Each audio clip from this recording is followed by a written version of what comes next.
ओम नमो भगवते वासुदेवाय।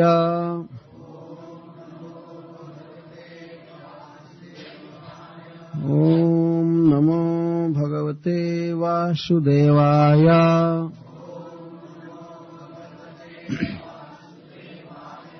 ओम नमो भगवते वासुदेवाय।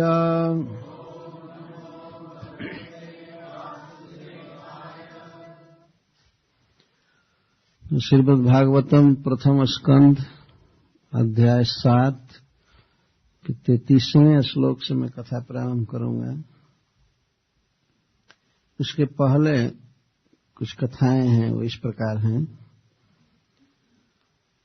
कुरुक्षेत्र का युद्ध 18 दिन चला। 18वें दिन दुर्योधन धराशायी किया गया। अंतिम युद्ध था भीमसेन का युद्ध दुर्योधन के साथ। धृतराष्ट्र के 99 पुत्रों का वध कर चुके थे भीमसेन। धृतराष्ट्र के सभी पुत्रों का वध भीम ने किया था। तो अंत में दुर्योधन के साथ उनका युद्ध हो रहा था, गदा युद्ध। गदा युद्ध में यह नियम है कि कटी से, कमर से नीचे प्रहार नहीं किया जाता है धर्म युद्ध के अनुसार।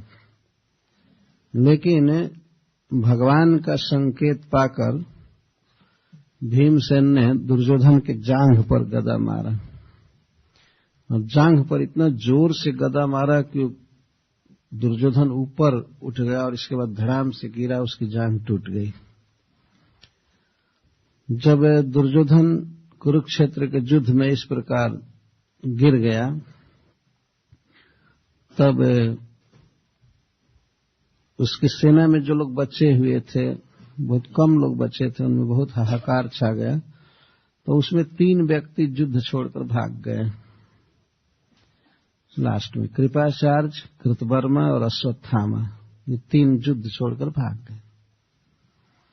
पास में जंगल था, उसमें छिप गए। जब शाम का समय हुआ, थोड़ी थोड़ी रात्रि हुई, तो वे लोग दुर्योधन को देखने के लिए आए। बहुत करुण दृश्य था। एक चक्रवर्ती राजा और आज भूमि में गिरा हुआ था, उसको पानी पिलाने वाला कोई नहीं था। इस तरह का दिन देखना पड़ता है जीवन में।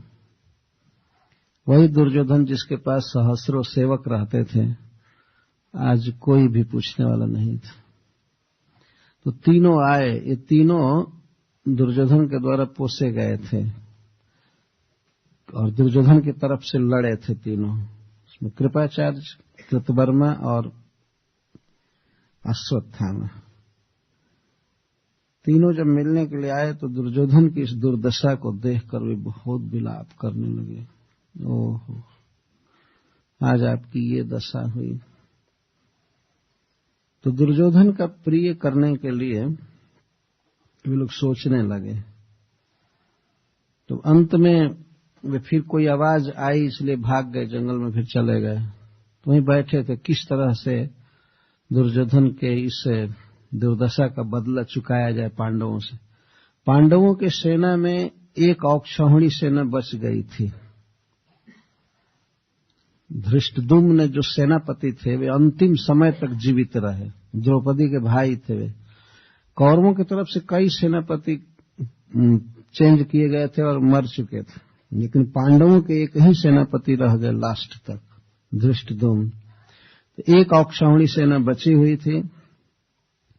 तो उस दिन पांडव सब निश्चिंत सो गए, क्योंकि अब तो युद्ध समाप्त हो चुका था, कोई चिंता नहीं थी। अब थके थे 18 दिन युद्ध करके, वे सब सो गए।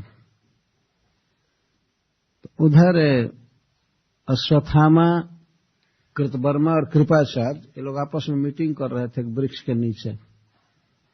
तब तक उसी समय एक घटना घटी। रात्रि में एक उल्लू आक्रमण किया कौवों के घोंसलों पर। उल्लू समझते हैं ना? उल्लू के कहते हैं संस्कृत में, आउल कहते हैं ना इंग्लिश में। वो आक्रमण किया रात्रि में उल्लू को दिखाई पड़ता है, दिन में दिखाई नहीं पड़ता है। तो आक्रमण किया और कई कौओं को रात में मारकर गिरा दिया, एक उल्लू।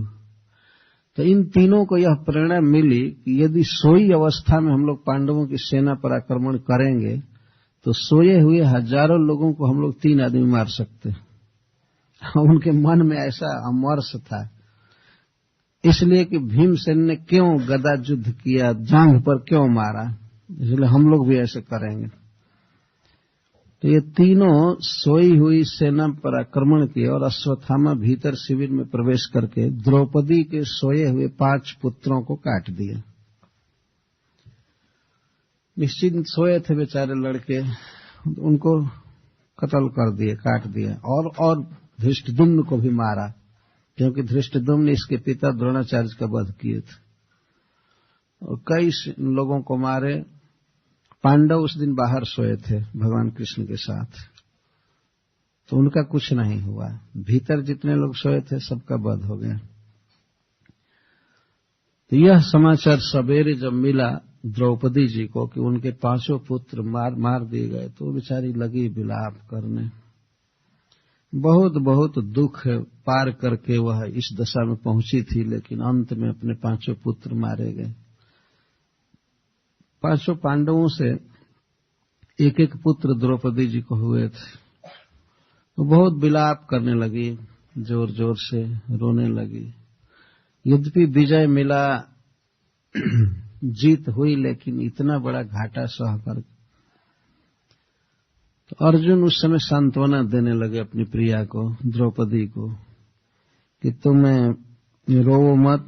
जिस व्यक्ति ने तुम्हारे पुत्रों की हत्या किया है उसका मस्तक मैं लाऊंगा, गांडीव धनुष के बाणों से उसका मस्तक लाऊंगा, और उस मस्तक पर तुम पैर रख करके स्नान करोगी अपने पुत्रों का दाह संस्कार करने के बाद। इस तरह से यद्यपि द्रौपदी विलाप कर रही थी, उसने सुना नहीं अर्जुन की बात को, लेकिन अर्जुन इस तरह से सांत्वना दे रहे थे। आदमी क्या करेगा विपत्ति में? मान लीजिए पत्नी विलाप कर रही है तो पति का कर्तव्य है उसको सांत्वना देना। तो उस समय अर्जुन यही कह रहे थे कि जिसने तुम्हारे पुत्रों का वध किया है उसका मस्तक लाऊंगा, और उस मस्तक पर तुम पैर रख करके स्नान करोगी। द्रौपदी ने कुछ सुना नहीं, लेकिन अर्जुन इस तरह कह करके भगवान कृष्ण से कहे कि आप रथ तैयार कीजिए और हमें अश्वत्थामा को पकड़ना है। तो भगवान तो आज्ञा पालक हैं अर्जुन के, वे तुरंत रथ तैयार किए और चल दिए अश्वत्थामा के पास। अश्वत्थामा पहले से सतर्क था। जब कोई व्यक्ति बहुत गलती करता है तो उसके मन में शंका हो जाती है कि एक्शन जरूर होगा।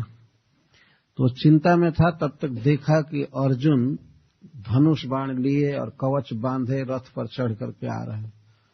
तो वह भी एक अपने रथ पर चढ़कर प्राण बचाने के लिए भागा। अब उसे कीर्ति की कोई इच्छा नहीं थी, प्राण बचाने के लिए भागा। लेकिन भागते भागते उसके रथ के घोड़े थक गए और चल नहीं रहे थे, तब वह पैदल भागा। तो पैदल भागा तो अर्जुन भी रथ से उतरकर पैदल हो गए, क्योंकि कोई व्यक्ति पैदल भाग रहा है तो उसके साथ रथ से पीछा करना धर्म नहीं है। ये भी पैदल पकड़ने के लिए दौड़े और जा करके अश्वत्थामा को पकड़ लिए। यहां से कथा हम श्लोक से कह रहे हैं। तत आसाद्य तरसा दारुणम गौतमी सुतम बबंधा मर्षताम राक्ष पशुम रसनया जथा। अर्जुन ने दौड़ करके और पकड़ लिया अश्वत्थामा को। उस समय अर्जुन की आंखें रोष ताम्राक्ष, क्रोध से तांबे के समान हो गई थी, लाल आंखें हो गई थी। जब व्यक्ति में क्रोध होता है तो आंखें लाल हो जाती हैं। ताम्र, ताम्र कपर को कहते हैं। तांबे जैसी लाल आंखें हो गई। और वे अश्वत्थामा को, अपने गुरुपुत्र को इस तरह बांध लिए जैसे कोई पशु को बांध लेता है। हाथ पीछे करके मुसुक चढ़ा करके और उसे अरेस्ट कर ले, बांध लिए। पहले उन्होंने कहा था कि उसका मस्तक लाऊंगा, लेकिन जब पकड़े तब केवल बांधे, पशु की तरह बांधे और ले चले शिविर के तरफ। उसको रथ पर बैठाए, रथ पर बैठा करके और युद्ध शिविर जहां था, जहां महारानी द्रौपदी विलाप कर रही थी, वहां पर ले चले अर्जुन। जब ही उसको रथ पर बैठाकर ले चलने के लिए तैयार हुए तो भगवान श्री कृष्ण अर्जुन से कुछ कहने लगे। एक अद्भुत बात है। शिविराय निनिशंतम दामना बद्ध्वा रिपुम बलात् प्राहार्जुनम प्रकुपितो भगवान अंबुजे क्षण। भगवान ने श्री कृष्ण के लिए सूत जी कह रहे हैं कि प्रकुपित, भगवान बहुत कुपित थे। तो जब बहुत कुपित थे तो इनकी आंखें तो तांबे के समान हुई नहीं, तो अंबुजे क्षण, भगवान की आंखें कमल के समान सुंदर थी। इसका मतलब केवल बनावटी क्रोध था, भगवान में कोई क्रोध नहीं था। तो अर्जुन के धर्म की परीक्षा लेने के लिए भगवान अर्जुन से इस प्रकार कहने लगे कि अर्जुन क्रोध में थे, सचमुच क्रोध में थे, क्योंकि उनके पुत्रों की हत्या की गई थी। लेकिन जब शिविर की तरफ ले चले तो भगवान कुपित हो गए उस पर, अश्वत्थामा पर, और अर्जुन से कहने लगे, मैनम पार्था हर्षि त्रातुम ब्रह्म बंध मीमाम जही योषावनागस सुप्ता न बधिर निशि बालकान। अर्जुन, इसको तुम क्यों छोड़ रहे हो? इसका अभी वध क्यों नहीं कर रहे हो? तुमने द्रौपदी से प्रतिज्ञा किया है ना कि इसका मस्तक लाओगे, तो इसका मस्तक काटो। इस दुष्ट को छोड़ना ठीक नहीं है। यद्यपि यह ब्राह्मण है, परंतु यह आतताई है, पापी है। इसको मारो, इसको बचाना तुम्हारा धर्म नहीं है। भगवान धर्म की परीक्षा ले रहे हैं कि अर्जुन अपने गुरुपुत्र का वध कर रहे हैं कि नहीं। यद्यपि भगवान जानते थे कि अर्जुन परम धर्मनिष्ठ हैं, और अर्जुन की कीर्ति को संसार में फैलाने के लिए भगवान इस तरह का वचन बोल रहे थे। पार्थ एनम त्रातुम्मा अर्हसि, इसको तुम बचाने के योग्य नहीं हो, इसको मारो। क्यों? क्योंकि इसने निरपराध लोगों की हत्या की है, और वह भी सोए हुए की, और वह भी बच्चों की। इस प्रकार से हत्या किया। अपना शत्रु भी सोया हो तो उसका वध नहीं करना चाहिए। तो इसने तो सोए हुए की हत्या की है, और वो भी निरपराध की हत्या की है। द्रौपदी के बच्चों ने इसका कोई अपराध नहीं किया, लेकिन उनका वध किया। तो बच्चों की हत्या किया, सोई अवस्था में हत्या किया, और निरपराध की हत्या किया। मान लीजिए हमारा कोई अपकार किया है, कुछ बिगाड़ा है, तो उसका कुछ किया जा सकता है, लेकिन इसका पर्सनल लोग कुछ बिगाड़े नहीं थे, और बच्चे थे वे, और सोए थे। तो उस अवस्था में उन बच्चों की हत्या किया है, इसलिए यह महापापी है, इसका वध करो। फिर भगवान नीति बताते हैं कि किस प्रकार के शत्रु का भी वध नहीं करना चाहिए। मत्तम प्रमत्तम उन्मत्तम सुप्तम बालम स्त्रियम जडम प्रपन्नम व्यर्थम भीतम न रिपुमहंति धर्मविद। कोई भी धर्म युद्ध के नियम को जानने वाला व्यक्ति अपने शत्रु का भी वध नहीं करता है, यदि वह शत्रु मत्तम का अर्थ है कि मदिरा आदि पी करके बेचारा बेहोश हो गया है, तो उस समय उसका वध नहीं किया जाता।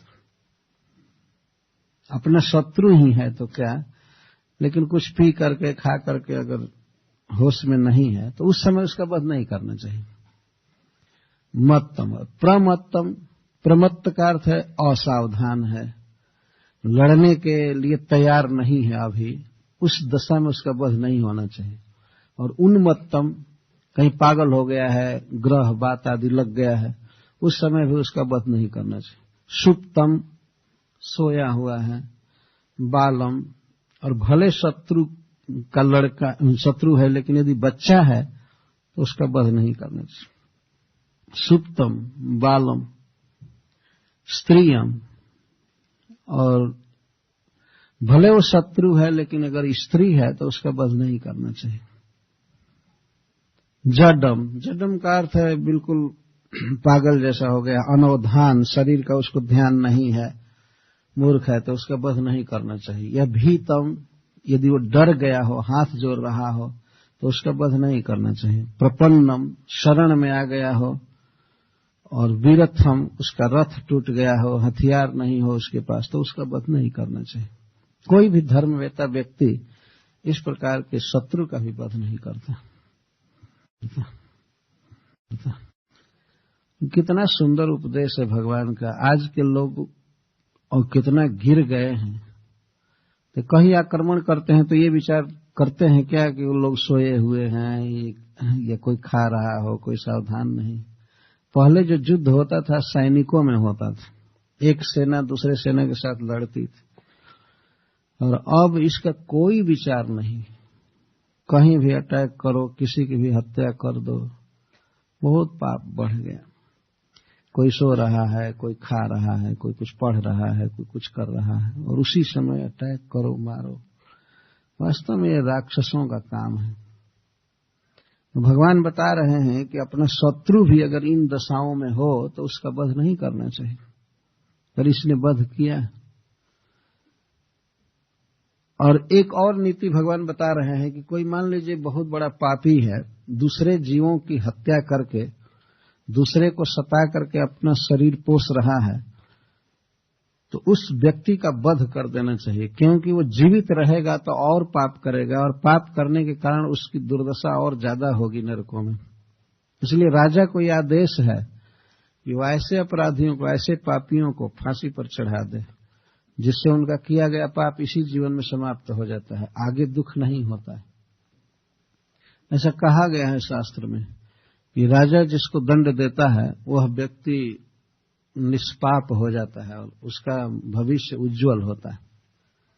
लेकिन यदि इस जीवन में पाप का दंड नहीं मिला तो कई गुना सजा उसको परलोक में भोगनी पड़ती है।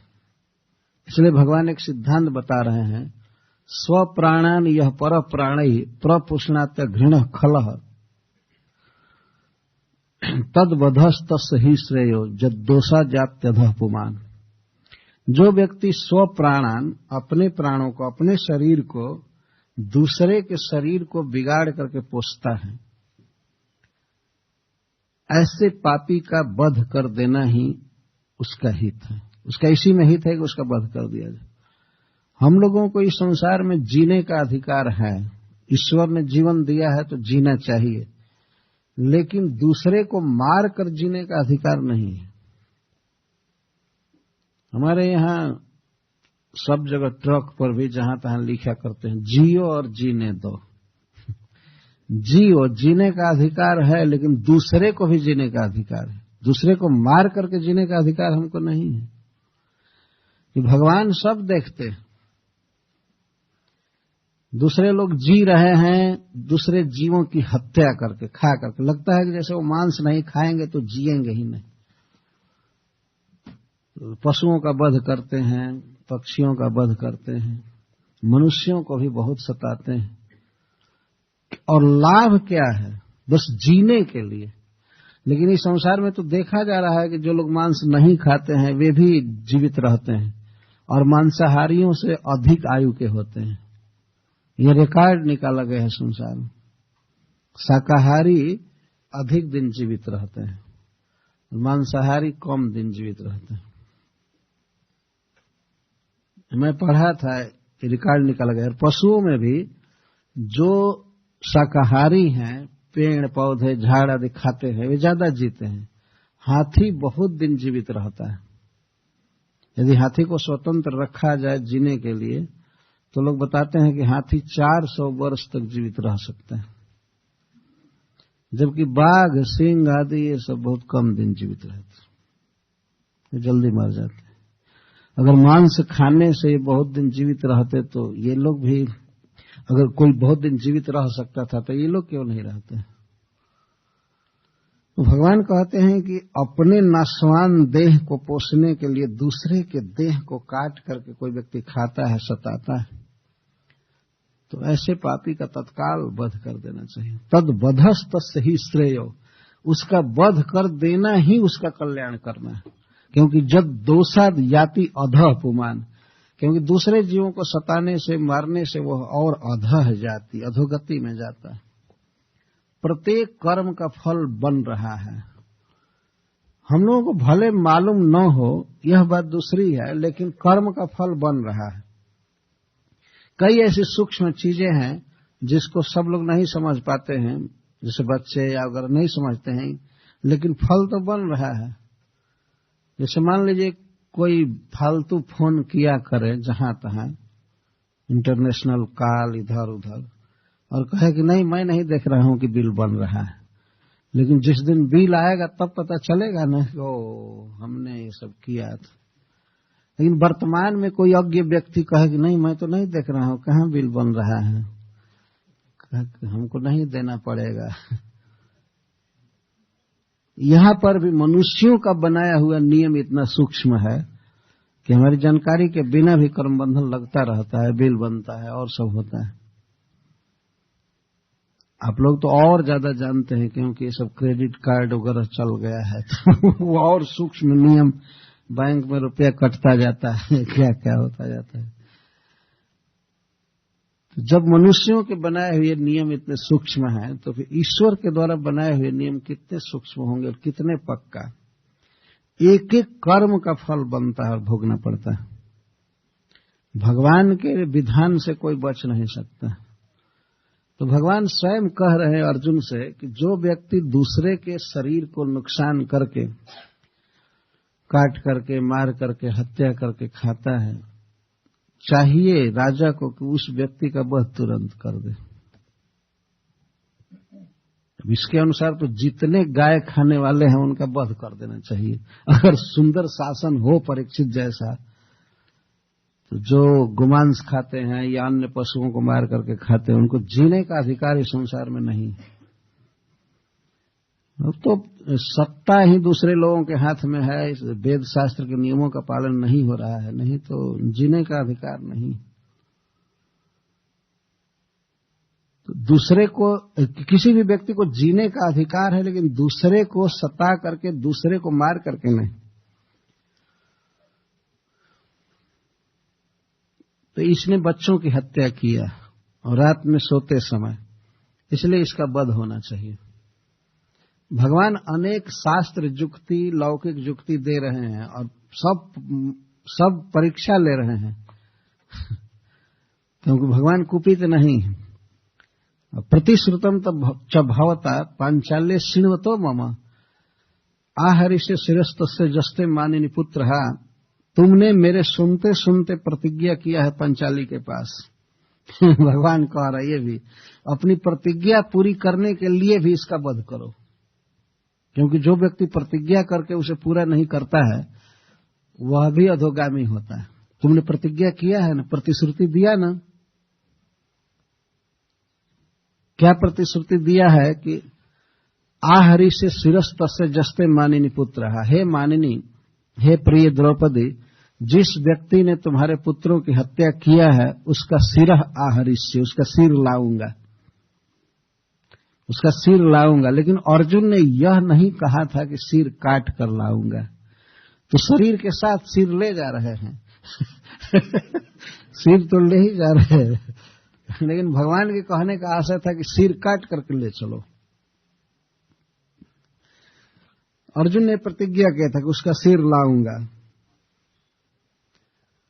अर्जुन जब प्रतिज्ञा कर रहे थे उस समय भी ये भूले नहीं थे कि यह हमारा गुरुपुत्र है, हमारे गुरु जी का उपकार हमारे जीवन में बहुत है, अतः मैं गुरुपुत्र का वध नहीं करूंगा। ये भावना उनकी शुरू से ही थी, लेकिन वो रो रही थी तो उसको समझाने के लिए कुछ इन्होंने कह दिया, लेकिन जब पकड़े तब वध नहीं कर रहे थे। तो भगवान बारंबार तर्क दे रहे हैं, तुमने प्रतिज्ञा किया है, मेरे सुनते सुनते मैं साक्षी हूं, सुना हूं, तो अपनी प्रतिज्ञा पूरी करने के लिए भी इसका वध करो।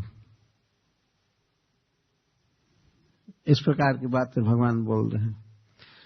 अच्छा, दूसरी बात यह है कि यदि इसके इस कार्य से इसके स्वामी दुर्योधन का हित हुआ होता तब भी माना जाता कि जिसका खाया है, जो इसका भरण किया है, उसका कुछ काम किया। लेकिन भर्तुश्च विप्रियम वीर कृतवान कुलपांसना, यह कुलांगार, अपने कुल में दाग लगाने वाला, यह अपने स्वामी दुर्योधन का भी अहित किया, उसका भी हित नहीं किया।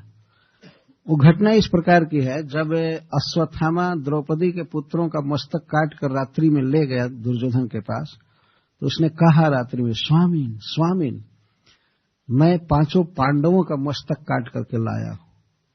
वो रात्रि का समय था, वो इसलिए झूठ बोला कि दुर्योधन सुन करके बहुत प्रसन्न होगा। 5 पांडवों का मस्तक काट करके लाया? हाँ, 5 पांडवों का मस्तक काट करके लाया। दुर्योधन को कुछ संदेह हो गया। संदेह हो गया कि भगवान कृष्ण के रहते हुए और 5 पांडवों का मस्तक काट लेना कैसे संभव हो सकता। पहले तो उसे खुशी हुई, ठीक है 5 पांडवों का मस्तक काट लिया, आनंद हुआ, लेकिन बाद में तुरंत सस्पेंशन हुआ। तो मांगा कि जरा वो मस्तक दो तो मैं टेस्ट करूं कि पांडवों का मस्तक है कि दूसरे का। तो लेकर के दुर्योधन रात्रि में एक हाथ से मस्तक दबाता था तो मस्तक फूट जाते थे, कोमल बच्चों के मस्तक थे।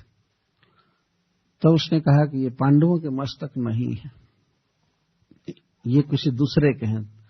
तब अश्वत्थामा सत्य बोला, कहा कि हाँ पांडवों के मस्तक नहीं है, उनके बच्चों के हैं। इस पर दुर्योधन को बहुत दुख हुआ।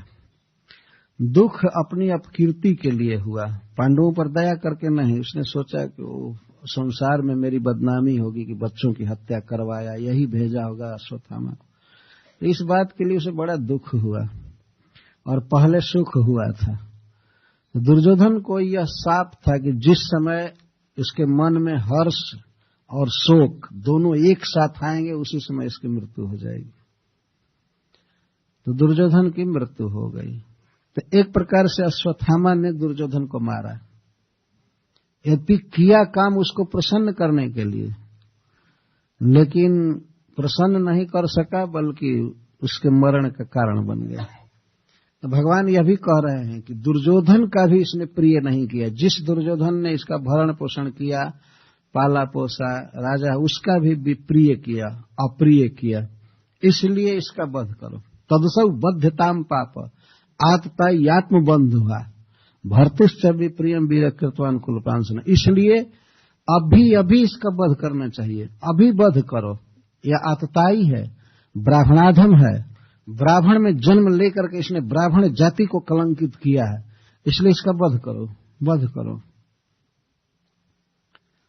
लेकिन अर्जुन इतने छोटे व्यक्ति नहीं थे कि गुरु के उपकार को भूल जाए। एवं परीक्षिता धर्म पार्थ कृष्णेन चोदिता नैच्छद हंतुम गुरुसुतम जदप्यात्महनम महान। इस प्रकार भगवान श्री कृष्ण अपने सखा अर्जुन के धर्म निष्ठा की परीक्षा ले रहे थे। बहुत बहुत बातें कह करके परीक्षा ले रहे थे रथ पर चलते समय।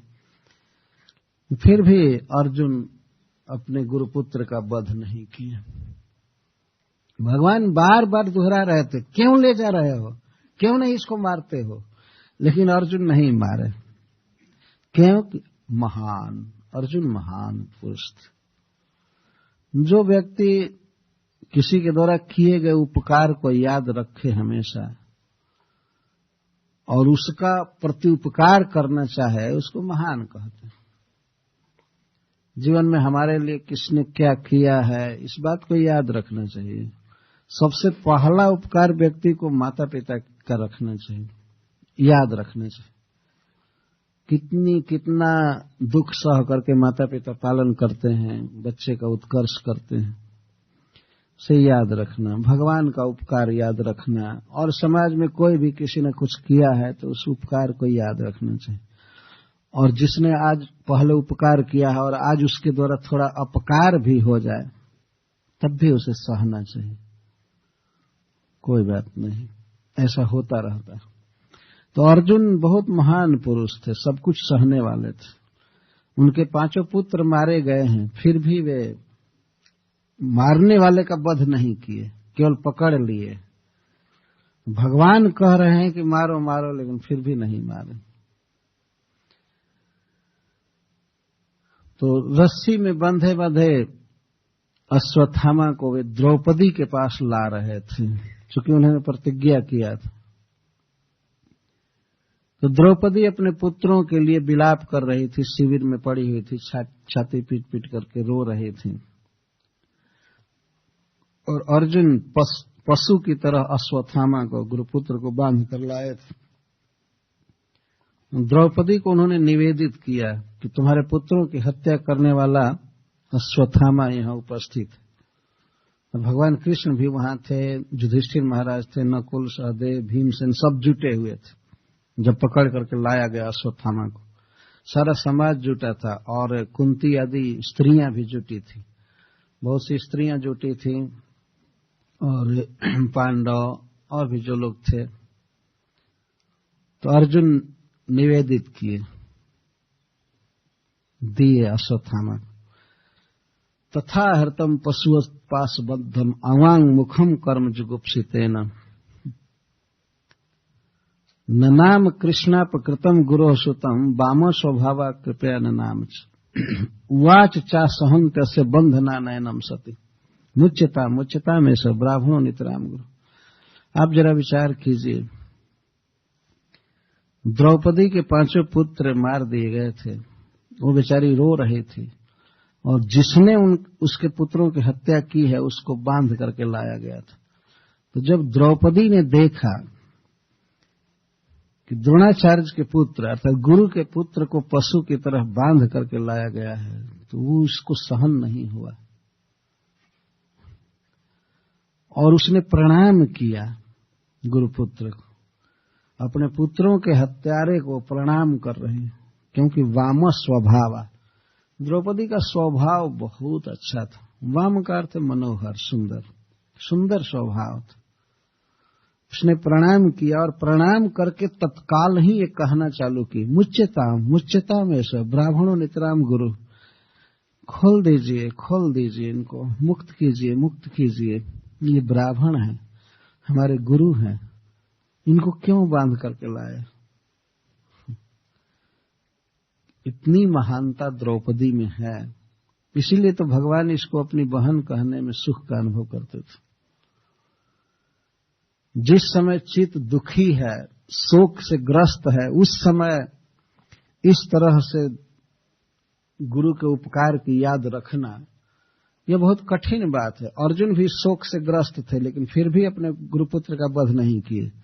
द्रौपदी शोकग्रस्त थी, लेकिन उस समय भी उसने कोई प्रतिशोध नहीं लिया, बल्कि गुरुपुत्र के बंधन को सह नहीं सकी। उवाच च असहंति अस्य बंधना नयनम, बांध करके लाना सहन नहीं की।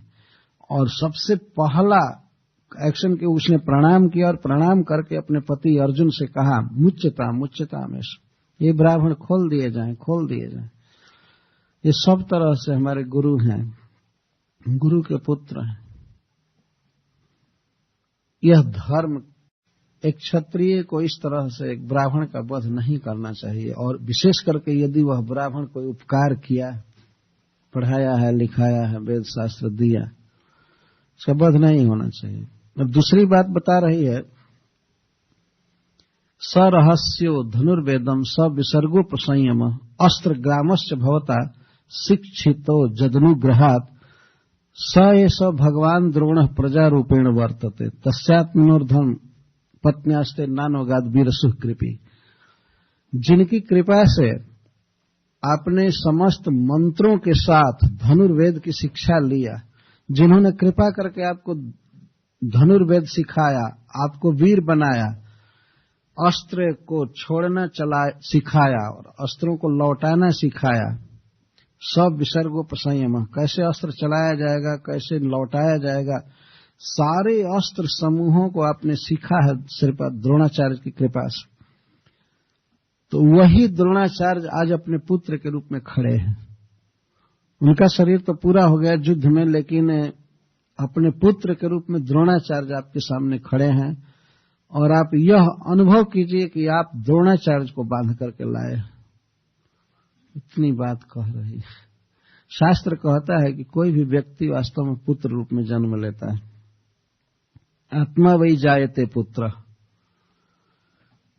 पत्नी को जाया कहा जाता है संस्कृत में। जाया का अर्थ है जिसके गर्भ से पति ही जन्म लेता है,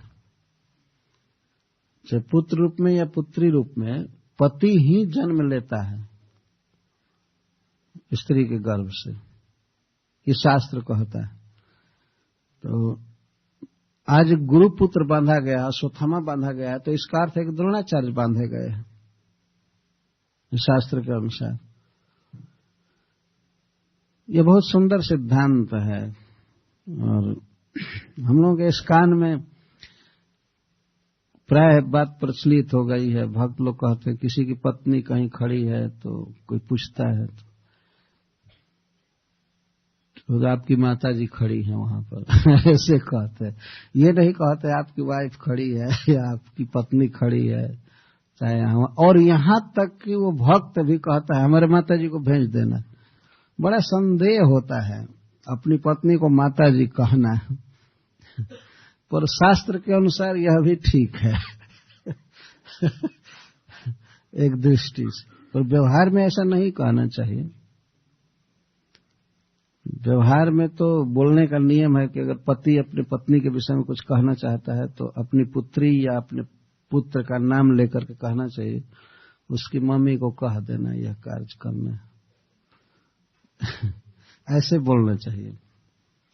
और जब पत्नी बोलेगी पति के विषय में तो वो भी पुत्र का या पुत्री का नाम रखकर कहेगी इसके पापा को या डैडी को कह देना, इसके पिता को कह देना, ये नियम। और हमने तो देखा है कि विदेश में स्त्रियां तो अपने पति को नौकर जैसे नाम रखकर बुलाती हैं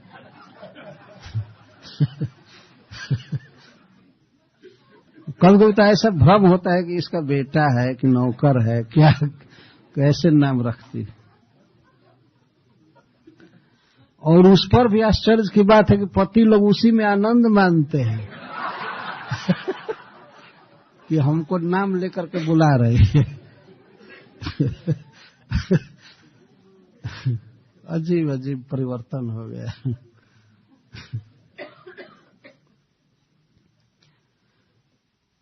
तो इस तरह से एक शास्त्र का सिद्धांत है कि पति ही पुत्र के रूप में जन्म लेता है अपनी पत्नी के गर्भ से। इसीलिए विवाह में बहुत सावधान रहना चाहिए।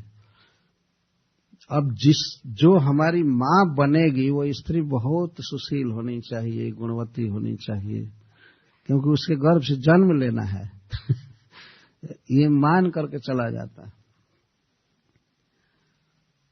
तो यहाँ पर द्रौपदी जी यह कह रही है कि द्रोणाचार्य अपने पुत्र के रूप में खड़े हैं और आप उनको बांधे हैं। यह तो उपकार की बात है कि जिस गुरु ने सारा धनुर्वेद सिखाया, अस्त्र विद्या सिखाया, और उसको इस तरह से बांधा जाए, यह उचित नहीं है। तीसरी बात यह कह रही है कि तस्यात् मनोर्धम पत्न्यास्ते नान्वगाद वीरसु कृपी। उनकी पत्नी, कृपाचार्य की पत्नी कृपी इसीलिए सती नहीं हुई कि उसका बेटा अभी छोटी उम्र का था। ये द्रौपदी जी कह रही है।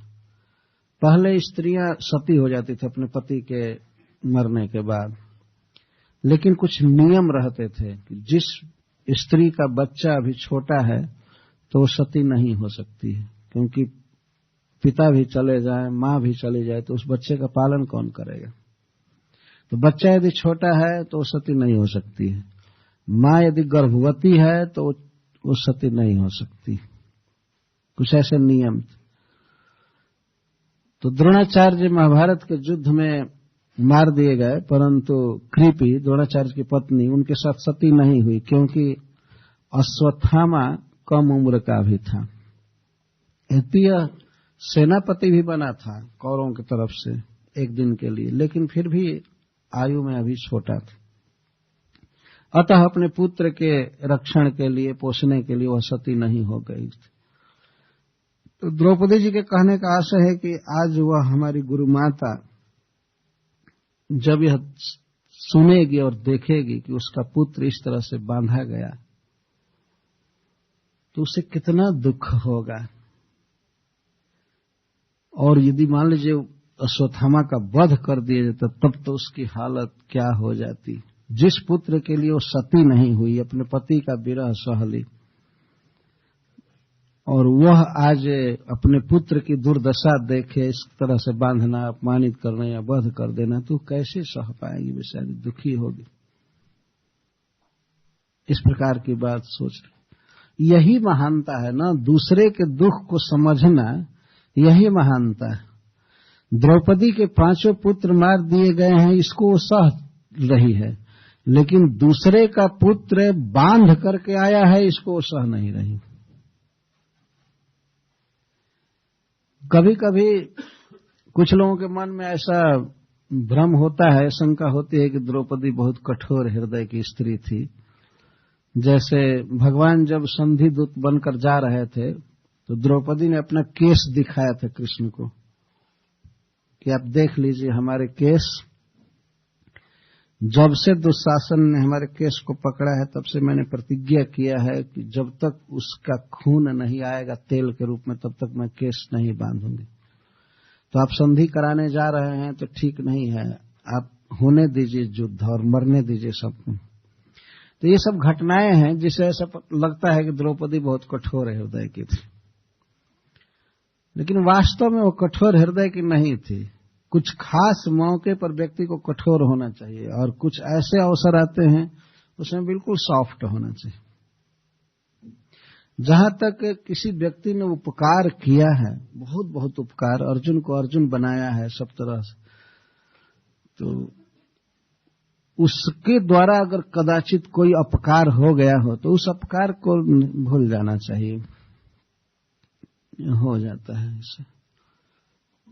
जैसे हमारे यहाँ कहते हैं कि कोई गाय बहुत दूध देती है, जिसका दूध दूहे हैं आप, और कदाचित कभी किसी समय वो लात मार दे,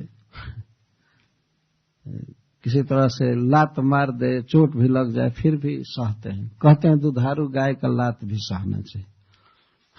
क्या करेंगे, उसने बहुत दूध दिया है, बहुत उपकार किया है। कभी अपने स्वजनों द्वारा भी बहुत अपकार हो जाता है या तिरस्कार हो जाता है। माता पिता इतनी सेवा किए हैं बच्चे की, लेकिन कभी कठोर बोल देते हैं, या पति जो अपनी पत्नी से इतना प्रेम करता है, कभी हो सकता है कि पत्नी का तिरस्कार कर दे, तो पत्नी का कर्तव्य होता है कि वो सहे, कभी मन में रोष न रख। या पत्नी ने प्रेम से पति की सेवा की है, अपने पिता को छोड़ा, भाई को छोड़ा, अपने नैहर को छोड़ा, पति के साथ रहती है, बेचारी से कभी कोई गलती भी हो गई तो पति का कर्तव्य है कि उसको सहे। तत्काल उत्तेजित होकर के और बस आकाश पाताल एक न कर दे कि ऐसी है, ऐसी है, ये है, ये सब व्यवहार की बातें हैं। तो द्रौपदी को हम लोग विचार में ले रहे हैं कि एक तरफ वह बहुत कठोर जैसी लग रही है, लेकिन एक तरफ माखन से भी अधिक कोमल, जो गुरुपुत्र के बंधन को सहन नहीं कर रही। और उस शोक की दशा में भी वह अर्जुन को शिक्षा नहीं दे रही है। तद धर्मज्ञ महाभाग भवद्भिर गौरवम कुलम वृजनम नारहति प्राप्तुम पूज्यम वंद्यम अभीक्षणस।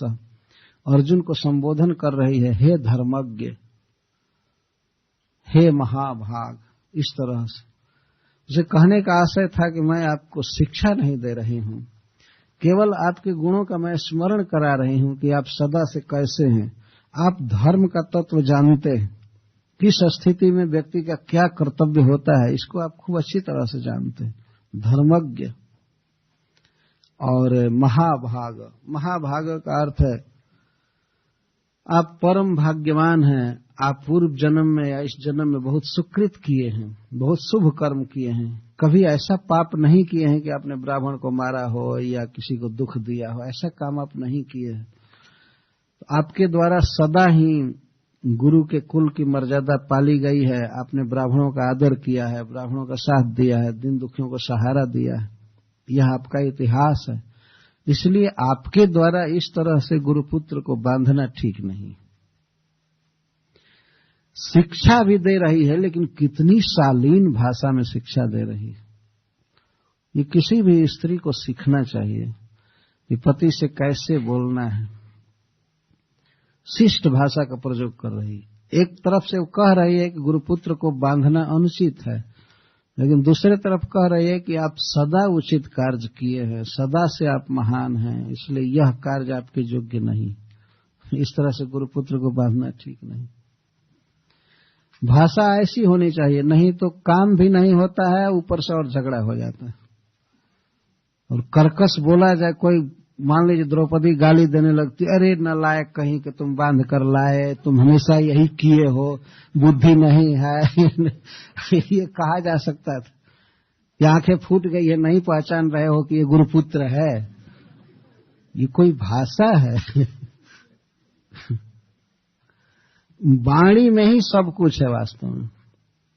जिह्वाग्रे वसती लक्ष्मी, एक श्लोक में कहा गया है कि जिह्वा के अग्र भाग पर लक्ष्मी जी बसती हैं। जिह्वाग्रे मित्र बांधवा, जिह्वा के अग्र भाग पर ही मित्र और बंधु रहते हैं। थोड़ा सा उटपटांग बोल दीजिए, बस मित्रता खत्म हो जाती है। और धन आदि भी इधर उधर हो जाता है, थोड़ा सा इधर उधर बोलने से। जिह्वाग्रे मरणम ध्रुवम, यहां तक कि जिह्वा के अग्र भाग पर ही मृत्यु रहती है। कभी कभी आदमी मर जाता है उटपटांग बोलने के कारण। तो द्रौपदी इस तरह से बहुत ही सुशील भाषा में अपने पति अर्जुन से ये बातें कह रही है कि हम लोगों के द्वारा सदा, या आपके द्वारा सदा ब्राह्मणों का आदर किया गया है और गुरु परिवार की हमेशा पूजा की गई है, आपने वंदना किया है, पूजा किया है, श्रद्धा किया है। तो आपके द्वारा आज गुरुपुत्र को इस तरह से बांध करके लाना उचित नहीं। जब सदा से जो कार्य किए हैं वही कीजिए, जो किए हैं वही कीजिए। और अब चौथी बात बोल रही है, मारोदिदस्य जननी गौतमी पति देवता जथाहम मृतवत्सारता रोदिम अश्रुमुखी मुहुः। मैं नहीं चाहती हूं कि मेरी गुरु माता बारंबार आंखों से आंसू बहाती हुई रोवे जैसे मैं रो रही हूं। मां रोदिदस्य जननी गौतमी पति देवता, अस्य जननी, इस अश्वत्थामा की मां जिसने जन्म दिया है इसको, मैं नहीं चाहती हूं कि वो बेचारी रोवे। जैसे अहम रोदिमी अश्रुमुखी, जैसे मेरे मुख से आंखों से आंसू की धारा बह रही है और जैसे मैं रो रही हूं पुत्र के विरह में, वो शोक में हो। हमको जो दुख हुआ है, हमारा कोई कर्म रहा होगा पूर्व जन्म में, मैं बर्दाश्त कर सकती हूं। तो मैं नहीं चाहती हूं कि मेरे जैसे वे दुखी हों और रोवें। यह एक बहुत बड़ा गुण है द्रौपदी के वचनों का। इसको साम्य कहते हैं, दूसरे के दुख को अपने दुख के समान समझना। तो द्रौपदी समझ रही है कि पुत्र के विरह में कितना दुख होता है। आज मैं रो रही हूं अश्रुमुखी होकर, मेरे मुख में आंसू फैले हुए हैं, आंखों से झरझर आंसू झर रहा है। मैं मां हूं, तो मुझे पता है कि पुत्र का मरण हो जाने पर मां को कितना कष्ट होता है। तो मैं नहीं चाहती हूं कि मेरे गुरु की मां, मेरे गुरु की पत्नी इस तरह से रोवे और वो दुखी हो, मैं नहीं चाहती। कितनी महानता है। इसको शुद्ध गोस्वामी ने समम कहा है, दूसरे के दुख को अपने दुख के समान समझना। और अंत में उपदेश करती है, यह कोपितम ब्रह्मकुलम राजन ने रजितात्मभि तत्कुलम प्रदहत्य सुसानुबंधम सुचार्पितम। राजाओं का जो परिवार, क्षत्रियों का वह परिवार जो ब्राह्मणों को दुख में डालता है, सताता है कई तरह से, तो ब्राह्मणों को सताने वाला क्षत्रियों का कुल अपने पूरा वंश सहित नष्ट हो जाता है। ये निष्ठुर उक्ति है, कठोर उक्ति बता रही है। तो इस प्रकार की कठोर उक्ति द्रौपदी इसलिए बोल रही है कि इसके द्वारा पति का हित करना है। हित का जहां उपदेश किया जाता है वहां थोड़ा कठोर भी कहा जाता है। और शास्त्र की बात कहा कि जो क्षत्रिय ब्राह्मणों को सताते हैं तो ब्राह्मणों का क्रोध क्षत्रियों के वंश तक को समाप्त कर देता है। ऐसा पहले सुना गया है। यदि किसी ब्राह्मण का बहुत अपकार कर दिया गया, उसे दुख में डाल दिया गया, खास करके उसका धन छीन लिया गया और दुखी हो गया, तो उसे सदाचारी शुद्ध ब्राह्मण के शाप से क्षत्रिय के वंश ही समाप्त हो जाता है, आगे वंश नहीं होता। इसको द्रौपदी जी कह रही है। यदि कोई शुद्ध ब्राह्मण हो शाप दे दे तो शाप लग जाता है। वह आजकल तो शाप लगना कठिन है, क्योंकि सब झूठ बोल रहे हैं, तो झूठ बोलने वाले का वचन काम करता नहीं शाप काम करता नहीं। फिर वास्तव में दो तरह के लोगों का शाप या वरदान बहुत प्रसिद्ध है शास्त्रों में। एक तो शुद्ध ब्राह्मण और दूसरा पतिव्रता स्त्री। दो के शाप और वरदान की बात बहुत कही गई है शास्त्रों में। क्षण भर में पता चल जाता था। यदि कोई ब्राह्मण किसी को शाप दे दे तुम मर जाओ, तो उसी से मर जाते। तुम ये हो जाओ, ये हो जाओ, ये हो जाओ, तत्काल हो जाते थे। किसी देवता को शाप दे दिया गया, वृक्ष हो जाओ, तुरंत हो जाते। जैसे नारद जी ने नलकुबर और मणिग्रह को शाप दिया, वृक्ष हो जाओ, वो वृक्ष हो गए। महाभारत में हम लोग पढ़ते हैं, कथा है नल और दमयंती की। राज्य गंवा चुके थे नल महाराज जुआ में, तो अपनी पत्नी के साथ वे वन में रहते थे, बहुत निर्धन दशा में। वस्त्र भी पहनने के लिए ठीक से नहीं था। तो एक दिन नल महाराज दमयंती को छोड़ करके सोई अवस्था में और चले गए इधर उधर। तो बेचारी सवेरे जगी, वो बहुत विलाप करने लगी, रोने लगी, खोज रही थी पति को, नहीं मिले। दमयंती बहुत सुंदरी स्त्री थी। उसको देख करके एक व्याध, एक हंटर का चित्त बदल गया। वो कामुक हो गया। वो सोचा कि मैं इसको अपने चंगुल में फंसाऊं, तो बहुत तरह की बात करने लगा। लेकिन दमयंती प्रथम श्रेणी की पतिव्रता स्त्री थी। वो स्वप्न में भी किसी दूसरे पुरुष के विषय में कभी नहीं सोचती थी। तो व्याध बहेलिया जब उसके साथ प्रस्ताव रखा, तुम सुंदरी हो, मैं तुम्हें चाहता हूं, ये कहता हूं, तो बहुत बलवान था वो, और बेचारी अकेले थे।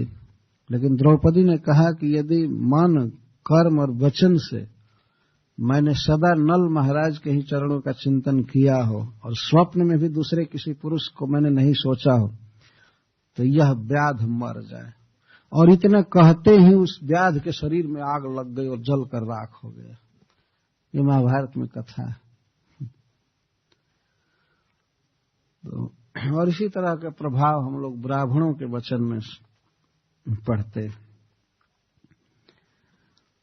तो द्रौपदी कह रही है कि हम लोगों का एक कर्तव्य नहीं है कि हम इनको सतावें। शुद्ध गोस्वामी जी कहते हैं, धर्मम न्यायम सकरुणम निर्वेलिकम समम महत राजा धर्म सुतो राज्ञा प्रत्यनंद बचो द्विजा। हे ब्राह्मणों, नैमिषारण्य के शौनकादि ब्राह्मणों को संबोधित करके शुद्ध जी कहते हैं कि हे ब्राह्मणों, द्रौपदी के वचन में 6 गुण थे। 6 गुण थे, उसको ऐसे गिना रहे हैं। धर्म्यम, धर्म का अर्थ होता है जो हमारा कर्तव्य है वही करना चाहिए। तो जब द्रौपदी ने पहले यह कहा कि मुच्यता में सब ब्राह्मणों नितराम गुरु, इनको खोल दीजिए, ब्राह्मण हैं, गुरु हैं, तो ब्राह्मण और गुरु के साथ यह व्यवहार नहीं करना चाहिए। यह बात धर्म के अनुकूल थी। अर्जुन एक क्षत्रिय है और अश्वत्थामा ब्राह्मण है। ब्राह्मण में भी गुरुपुत्र है, तो गुरुपुत्र के साथ, ब्राह्मण के साथ इस तरह का व्यवहार नहीं होना चाहिए। यह धर्म की बात थी। द्रौपदी के वचनों में धर्म का उपदेश था। न्यायम और न्याय से युक्त वचन था। न्याय क्या था?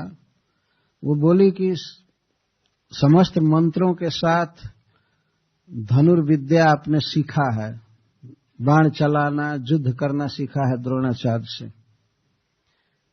इसलिए आपको भी चाहिए कि आप उपकार करें, न कि अपकार। इसको न्याय कहा गया है शास्त्र में। जैसे मान लीजिए किसी ने किसी को 100 रुपया दिया है, यह के अनुसार बोलना, 100 पाउंड दिया है किसी ने किसी को 100 पाउंड दिया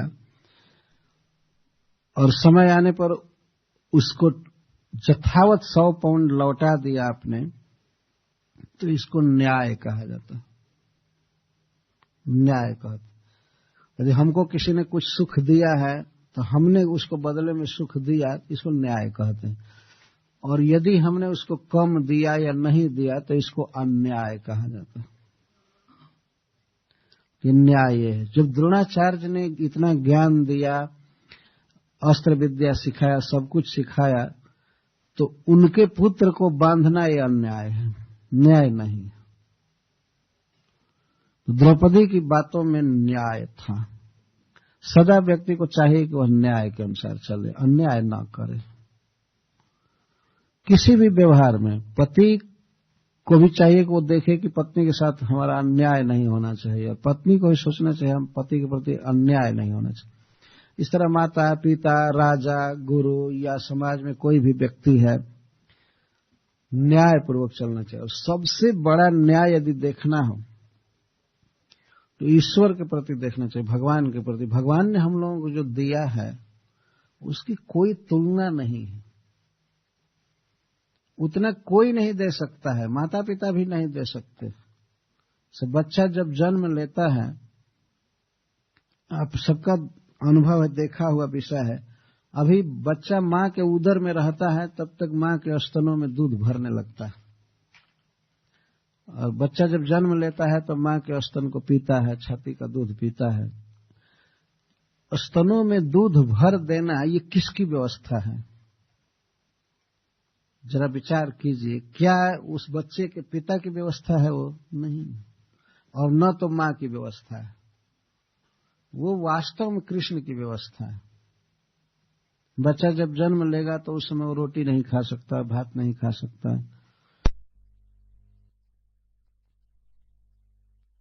करना चाहिए। तो भगवान ने जीभ दिया, लेकिन उस जीभ से लोग बहुत दुनिया भर की बात बोलते रहते हैं, कभी भगवान का नाम नहीं गाते, कभी जस नहीं गाते। तो भगवान ने बोलने की शक्ति दिया है, जीभ दिया है, सुनने की शक्ति, श्रवण शक्ति दिया, देखने की शक्ति दिया, कुछ काम करने की शक्ति दिया। तो भगवान के लिए काम करना चाहिए, इसको न्याय कहेंगे।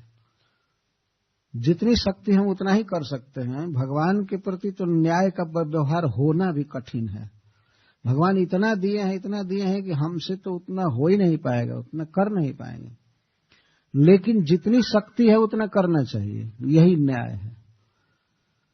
और भगवान थोड़े से किए गए क्रिया को बहुत मानते हैं। जैसे मान लीजिए कोई माँ अपने बच्चे को भेजे कि जाओ वहां से पीढ़ा उठा लाओ। पीढ़ा समझते हैं?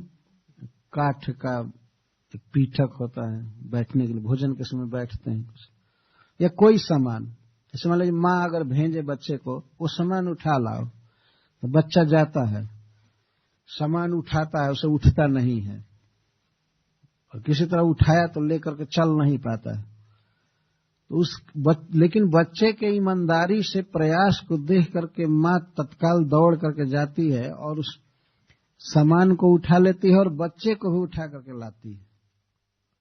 सामान भी उठा लाएगी, बच्चे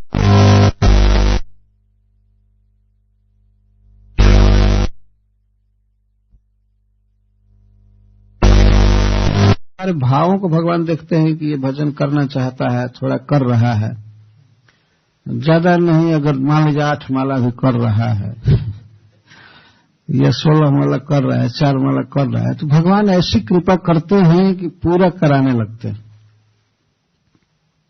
देखते हैं कि बच्चा प्रयास कर रहा है, इसकी जितनी शक्ति है उतना कर रहा है, तो भगवान उस मां की तरह हैं कृपालु, जो उसके सारे अधूरे कार्य को पूरा कर देता है। यह न्याय है, मार्ग पर चला है, सही मार्ग पर चला है, धर्म का पालन किया है, उसको वही मार्ग अपनाना चाहिए।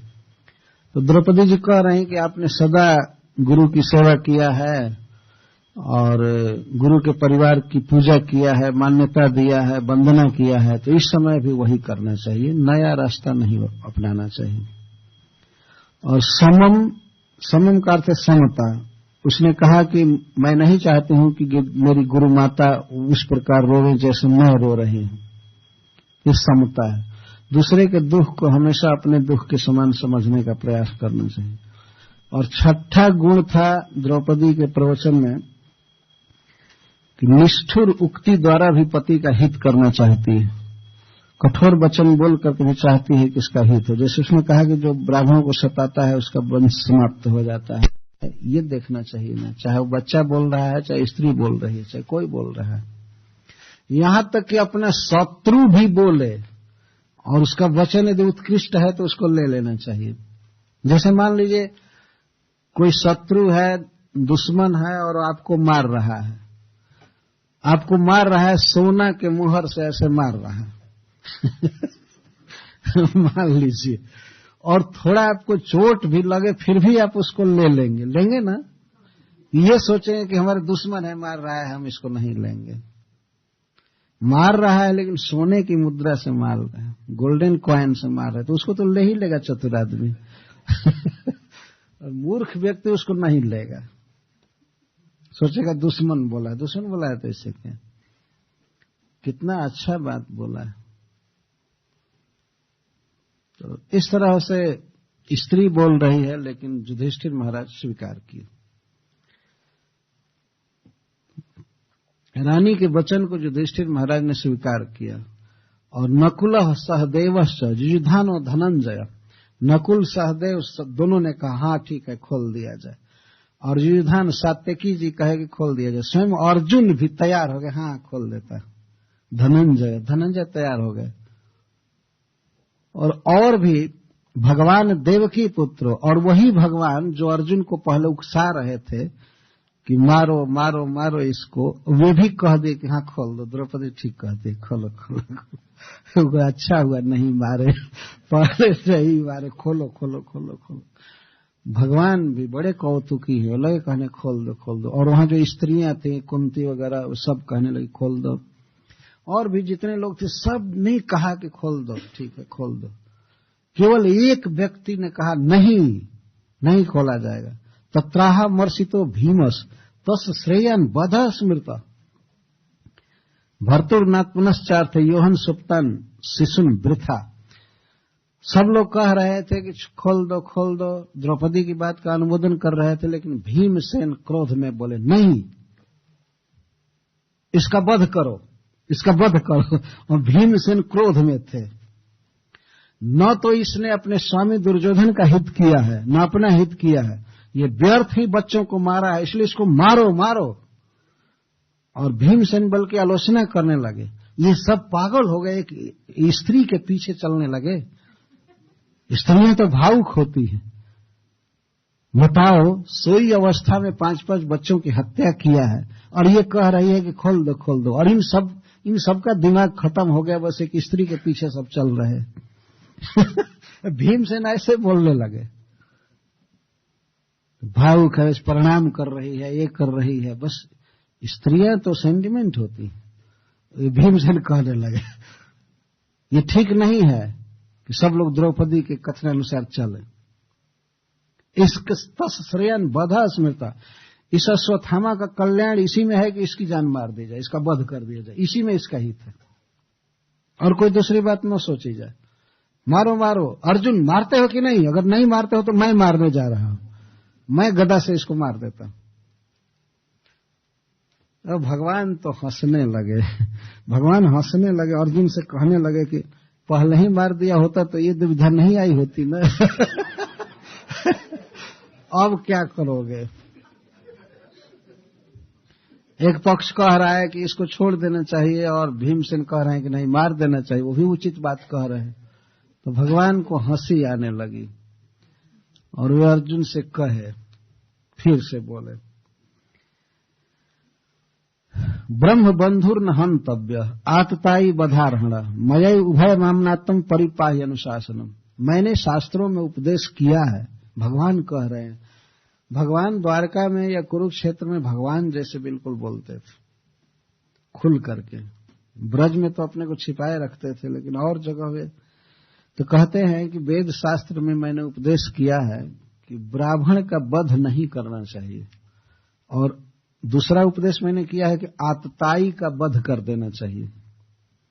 तो प्रश्न होगा कि यदि ब्राह्मण आतताई हो तब तो भगवान कह रहे हैं मेरे दोनों आज्ञाओं का पालन करो। मैंने आज्ञा दिया है कि ब्राह्मण को शरीर दंड नहीं होना चाहिए, मतलब प्राण दंड नहीं देना चाहिए। एक तो ये आज्ञा, और दूसरी आज्ञा है कि आतताई को अवश्य प्राण दंड देना चाहिए, मार देना चाहिए। और ये आतताई है, ये ब्राह्मण भी है और आतताई भी है। आतताई के कई अर्थ होते हैं, किसी की हत्या करने वाला, आग लगाने वाला, विष देने वाला, धन का अपहरण करने वाला, ये सब आतताई।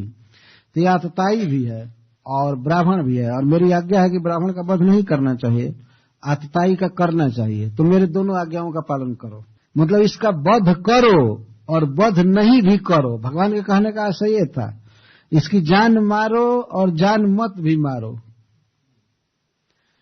कुरु प्रतिश्रुतम सत्यम जतत संत्वता प्रियम। और जो तुमने प्रतिज्ञा किया है द्रौपदी के सामने कि इसका वध करेंगे, तो वो प्रतिज्ञा पूरा करो, इसका वध करो। और प्रियम च भीमसेनस्य, भीमसेन का प्रिय करो। भीमसेन चाहते हैं कि इसका वध हो जाए, तो भीमसेन का भी इच्छा पूरी करो। और पांचाल्या महिमेव च, पांचाली की इच्छा पूरी करो। पांचाली कहती है कि छोड़ दो, तो इसको छोड़ दो। और भीमसेन कहते हैं कि जान से मार दो, तो जान से मारो। और मह्यमेव च, और मुझे जो प्रिय है वो भी करो। मेरा प्रिय क्या है? मेरा प्रिय है कि इसको मारो भी, इसको छोड़ो भी, ये मेरी इच्छा है। और भीमसेन की इच्छा है कि इसको जान से मार दो, और द्रौपदी की इच्छा है कि इसको बिल्कुल छोड़ दो। तो सब करो।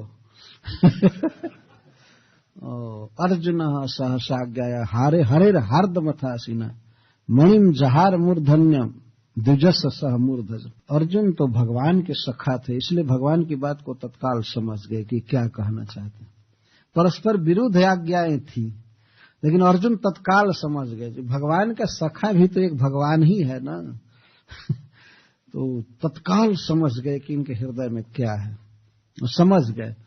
इसीलिए अब निकाले अपना खड्ग तलवार और केश काटे पहले अश्वत्थामा का, वो बंधे बंधे था, केश काटे और केश काट करके थोड़ा सा सिर का हल्का चमड़ा हटाए और वहां पर उसके मणि था, मणि को निकाल लिए। उसे वो मरा नहीं, थोड़ा सा घाव हुआ तो मणि छीन लिए। अभी बंधा था, क्योंकि उनको दोनों आज्ञा का पालन करना था, उसको मारना भी था और नहीं भी मारना था। तो किसी यशस्वी व्यक्ति का अपमान करना, उसका धन छीन लेना, यही उसका प्राण दंड है।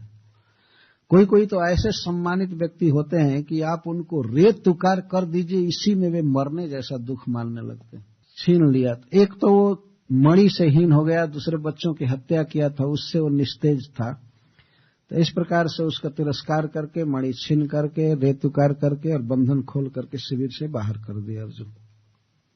न तो भीमसेन की इच्छा पूरी हुई और न तो द्रौपदी। श्रील प्रभुपाद जी लिखते हैं कि धर्म की गति बड़ी सूक्ष्म है। जो भगवान कहते हैं, जो भगवान ने कहा वह किया गया। भीमसेन की इच्छा थी कि जान से मार दिया जाए, तो जान से नहीं मारा गया। द्रौपदी की इच्छा थी कि बिल्कुल एक तमाचा भी न मारा जाए, खोल दिया जाए, लेकिन वो भी नहीं हुआ। वो तलवार से केस काटा गया और चमड़ा और मणि छीन लिया गया। तो सब तरह से अर्जुन भगवान की आज्ञा का पालन किए, क्योंकि वपनम द्रविणादानम स्थाना निर्यापणम तथा ऐसा ही ब्रह्मबंधु नाम बधो नान्यस्थिदा ही का। शास्त्र कहता है कि ब्राह्मण का वध नहीं करना चाहिए, उसका केस काट देना और उसका धन छीन लेना और उसका घर छीन लेना, उसको भगा देना, यही उसका प्राण दंड है। और वास्तव में घर छीन ले, धन छीन ले, तो प्राण रहकर क्या करेगा? भागवत में पैसा को बाह्य प्राण कहा गया है। आदमी दो प्राण से जीवित रह रहा है, एक तो ये प्राण वायु सांस, और दूसरा पॉकेट में पैसा हो या बैंक में पैसा हो, उससे जी रहा है। अगर वह न रहे तो सांस चलने से क्या फायदा? जी ही नहीं सकता है, इसलिए उसको बाहरी प्राण कहा गया। तो किसी का धन छीन लेना भी प्राण दंड है, क्योंकि बाहरी प्राण छीन लिया गया। दो प्राण से जीवित रहता है व्यक्ति, तो निकाल दिया गया उसको। इसके बाद पांडव सब द्रौपदी के साथ अपने मरे हुए बच्चों के दाह संस्कार आदि किए। यहां तक 7वें अध्याय में कथा। तो इस प्रकार भगवान के समक्ष अश्वत्थामा पुत्र, द्रोण पुत्र अश्वत्थामा को दंडित किया गया। इस अध्याय का नाम भी है द्रोणी निग्रहो नाम 7वां अध्याय। और श्रील प्रभुपाद जी लिखते हैं the son of Dronacharya punished, इस अध्याय का नाम देते हैं। तो यहां तक आज की कथा का मैं विश्राम दे रहा हूं। 9 बजे तक ही कथा है ना?